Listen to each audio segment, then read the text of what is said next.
బీహార్ రాజకీయాలలో కొత్త ఎపిసోడ్ మొదలైంది. దేశ రాజకీయాలను మలుపు తిప్పిన వ్యూహకర్త ప్రశాంత్ కిషోర్ ఇప్పుడు స్వయంగా రంగంలోకి అడుగుపెట్టాడు.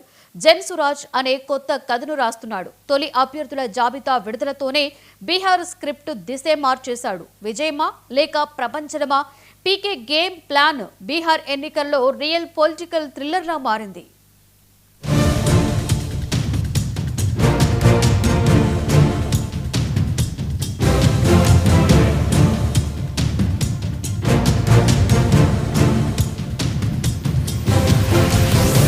సినిమాల్లో చూసిన సీన్ మాదిరిగా ఏ రాజకీయ అనుభవం లేని కొత్త వాళ్లను నిలబెట్టి సామాన్యులను నిలబెట్టి ఎన్నికల్లో గెలిచాక తాను కాకుండా ఓ సీనియర్ ఐఏఎస్ను సీఎంను చేస్తాడు ఓ హీరో.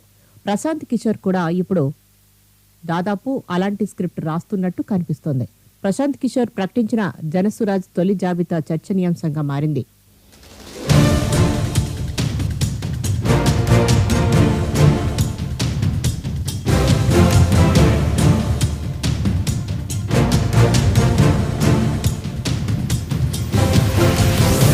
జన్సురాజ్ పార్టీ తొలి అభ్యర్థుల జాబితాలో 51 మంది పేర్లు ప్రకటించారు.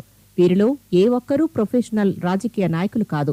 రిటైర్డ్ ఐఏఎస్, ఐపీఎస్ అధికారులు, న్యాయవాదులు, లాయర్లు, సింగర్లు ఉన్నారు. పాట్నా యూనివర్సిటీ మాజీ వీసీ కేసీ సిన్హా, మాజీ అడ్వకేట్ జనరల్ వైబీ గిరి, భోజ్పురి సింగర్ రితేష్ రంజన్ పాండే, ఇక వీరితో పాటు డాక్టర్లు, పోలీసు అధికారులు కూడా బరిలోకి దిగుతున్నారు.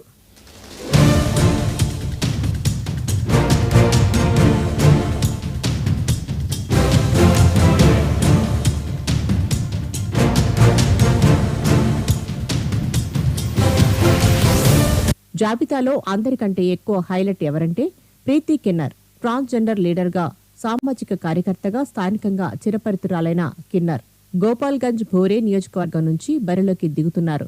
నేరుగా రాష్ట్ర విద్యాశాఖ మంత్రి సునీల్ కుమార్ ని ఢీకొంటున్నారు. కిన్నర్ స్వస్థలం కళ్యాణ్పూర్. స్థానిక సమస్యలపై కిన్నర్కు మంచి అవగాహన ఉండటం కలిసొచ్చే అంశమని ప్రశాంత్ కిషోర్ అంచనా. ఈ నిర్ణయంతో పీకే సైలెంట్ గా పెద్ద సాహసం చేస్తున్నాడని రాజకీయ విశ్లేషకులు చెబుతున్నారు.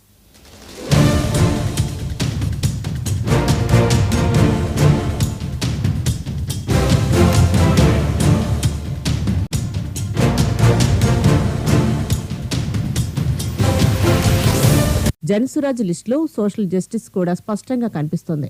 17 మంది ఈబీసీలు, 11 మంది బీసీలు, 9 మంది మైనార్టీలు, 7 మంది ఎస్సీలు, 8 మంది ఇతర వర్గాలు. ప్రతి కులం, ప్రతి వర్గం టచ్లో ఉండేలా డిజైన్. ఈ జాబితా వెనుక పీకే క్యాలిక్యులేషన్ క్లియర్.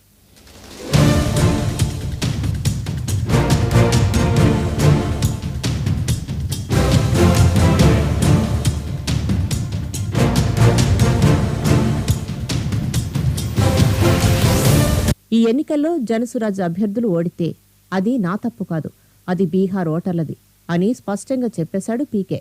ఇదే ఆయన కాన్ఫిడెన్స్, ఇదే ఆయన రిస్క్. ప్రచార నిధులు తక్కువ, గుర్తింపు కొత్త. అవతల జేడీయూ, ఆర్జేడీ, బీజేపీ లాంటి మాసివ్ పార్టీలున్నా పీకే మాత్రం వెనక్కి తగ్గడం లేదు.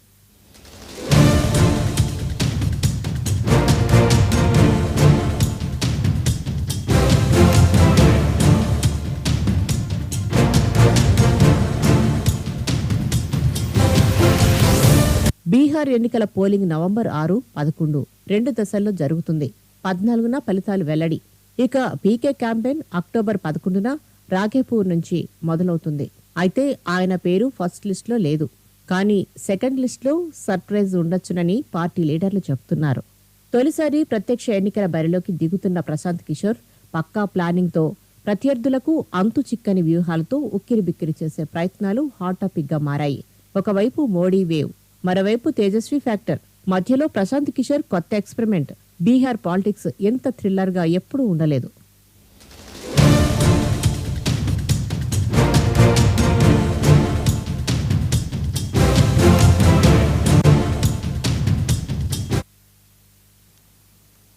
వేముల